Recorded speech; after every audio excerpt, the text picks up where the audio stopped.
was nice to come in and to have high energy, right? To play together. It's the ultimate. I hope you understand it's the ultimate compliment that we can trust you to start you in a game. Kelsey Mitchell's happy. She's happy. She scored like 26 points last night. Evelyn DR posted this, and we saw it just now. Stephanie White was on the verge of tears talking about Ty Harris's performance. Meanwhile, when it comes to praising Caitlin Clark, every compliment sounds like it's given under duress. Yeah, I mean, if Stephanie White praises Caitlin Clark, it's like pulling teeth in the dentist office. Let's just be real. The Indiana Fever's home loss to the Phoenix Mercury on June 24th ended with more questions than it answered. Indiana fell 111-109, but the final score was overshadowed by what happened to Caitlin Clark in the second and third quarters. Early in the game, Clark went to the floor while driving to the basket, and as she lay on the court, Mercury forward Alyssa Thomas made contact with her throat. No foul was called in real time. Coach Stephanie White was informed of the contact at halftime and alerted officials, but Clark stayed in the game through the third quarter. Later, while Clark was coming down from a three-point attempt, she was fouled by Phoenix's Valerian Ayayi in a play that saw officials go to the replay monitor. Clark left the game in the third quarter with 5:15 remaining, rubbing her back as she made her way to the locker room. She did not return, finishing with 19 points and 8 assists in 20 minutes. The following day, the WNBA reviewed the throat contact and retroactively assessed Alyssa Thomas a flagrant 2 foul, along with a 1-game suspension. Stephanie White did not hold back when discussing the no call. She described it as egregious, adding that officials needed to catch plays like that in real time. She pointed out that the incident came just 2 nights after a heated, physical matchup between the same 2 teams that included 6 technical fouls and an ejection, and said the league had already been put on notice about the tone of these games. Her frustration centered on a pattern she felt officials weren't adequately addressing, one that had repeatedly put her star player in harm's way, without the corresponding calls to protect her. Clark's back issue did not begin with the Mercury game. She had been dealing with the injury in some form since the season opener against Dallas, when she left the court multiple times to have her back adjusted.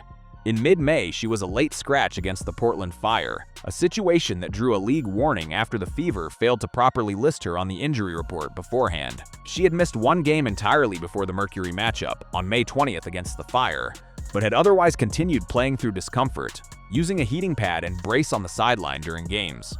Despite the injury, her production had not dipped. She was averaging just over 21 points and more than 8 assists a game, numbers that matched or exceeded her rookie season, while shooting from 3 at a similar clip to her Rookie of the Year campaign. 2 days after the Mercury loss, Stephanie White confirmed that Clark would sit out the Fever's next game, at home against the Los Angeles Sparks. White gave no timetable for a return and was direct about the uncertainty, saying there was no indication of how much time Clark would need. She framed the timing as fortunate in one respect. The Fever had no games scheduled the following week due to the league-wide break for the Commissioner's Cup Championship, meaning Clark would have roughly 10 days between appearances to rest and receive treatment.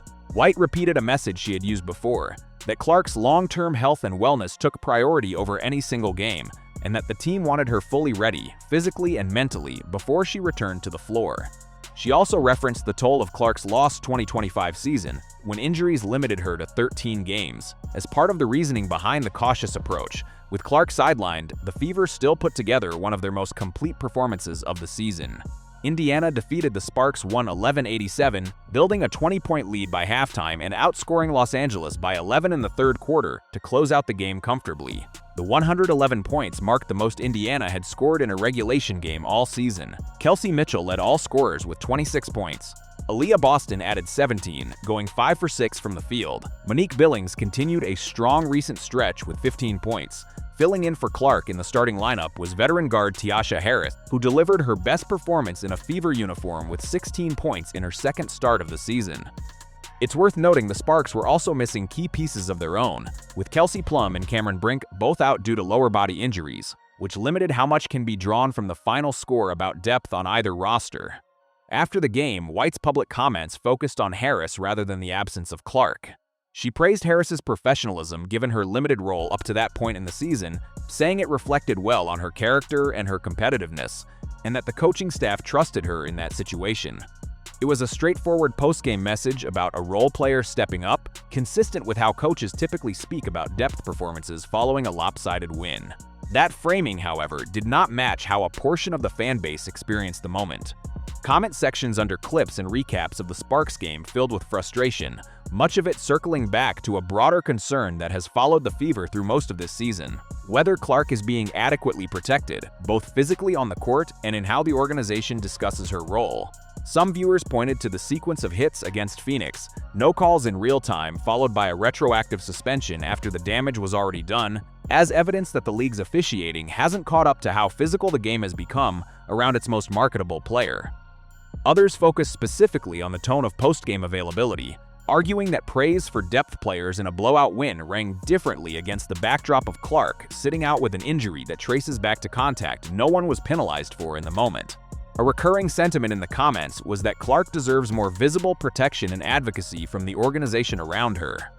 Not just after the fact, but in the run of play itself, and a number of fans suggested she would be better served long-term by a franchise or coaching setup that more aggressively pushes back on the physical treatment she's received. Others directed frustration at what they characterized as a lack of professionalism in how the team handled the moment publicly, arguing that celebrating a lopsided win over a shorthanded opponent felt tone-deaf given the context. It's worth separating what's documented from what's inference. White has been consistently vocal on the record about the officiating problem, specifically as it relates to Clark.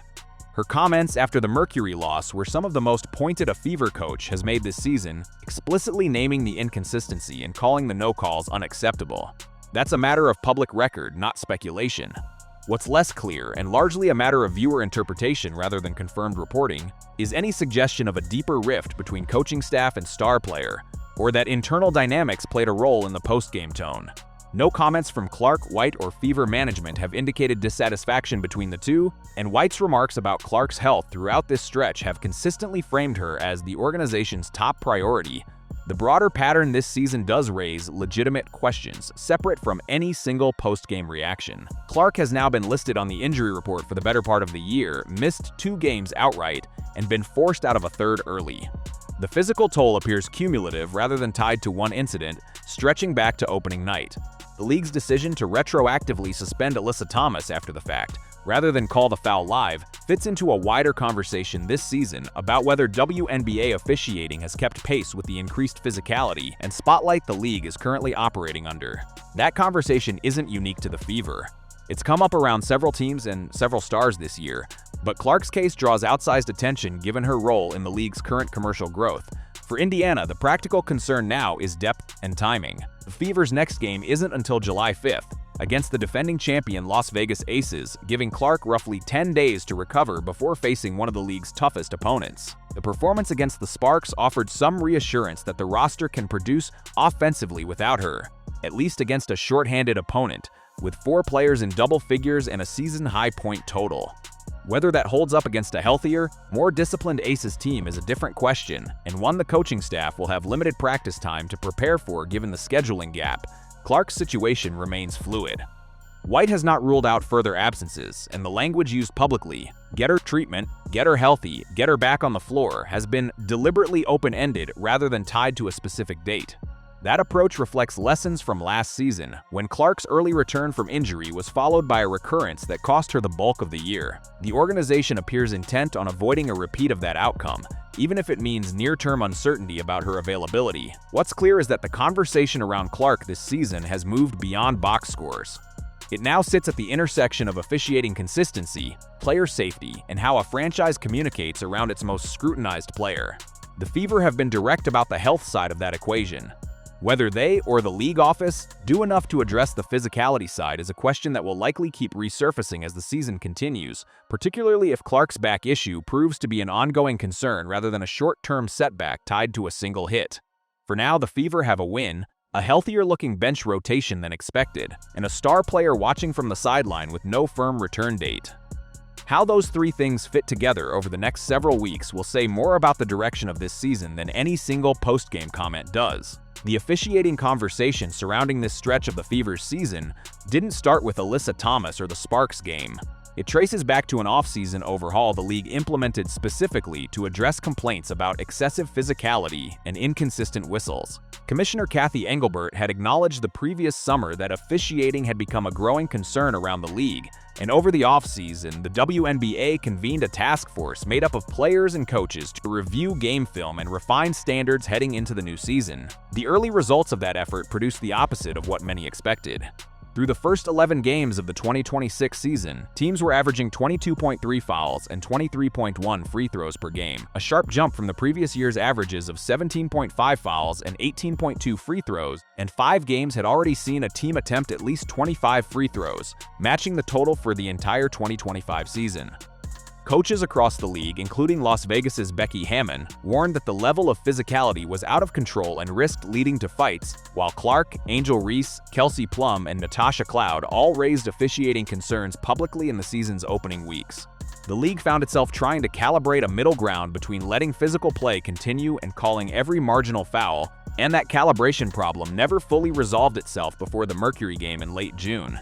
The mirror +3 that context matters for understanding why the throat contact no call landed the way it did.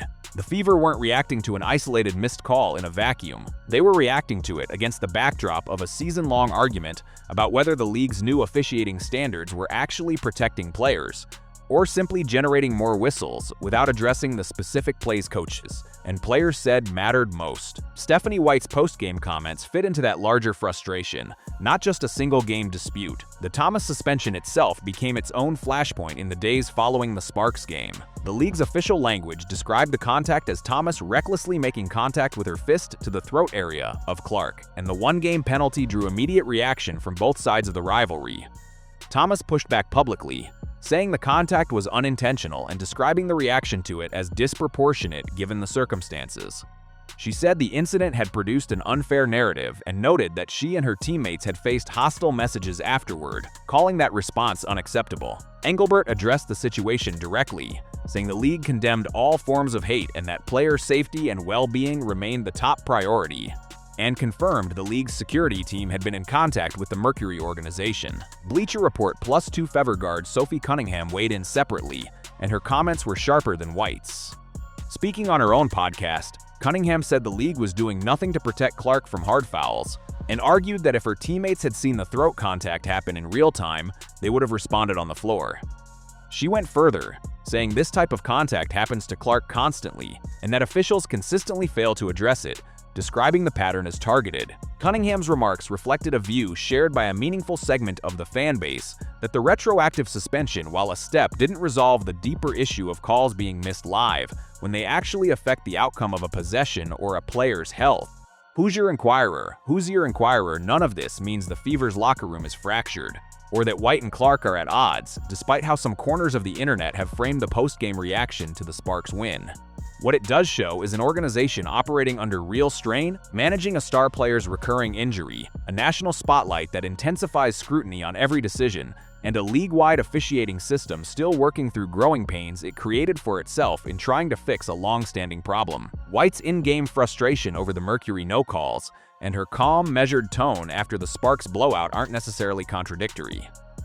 They're consistent with a coach managing two different messages for two different moments, one aimed at holding the league accountable, the other aimed at recognizing a bench player who delivered when asked. The larger question hanging over the Fever, and over the league more broadly, is whether the competition committee's end-of-season review will produce concrete changes to how physical contact against stars like Clark gets called in real time, rather than corrected after the fact through suspensions that don't undo missed games or games played through pain. That review process typically happens after the season concludes, which means the current system, with its inconsistencies, will likely remain in place through the rest of Indiana's schedule, including the upcoming matchup against Las Vegas and whatever comes after it. Where that leaves Clark in the short term is straightforward. She has time to recover, a coaching staff that has been explicit about prioritizing her long-term health over any single game, and a fan base that has made clear it's watching closely, not just for her next box score, but for how the people around her on the officiating crews, in the league office, and on the Fever's own bench respond the next time she's put in a position to get hurt.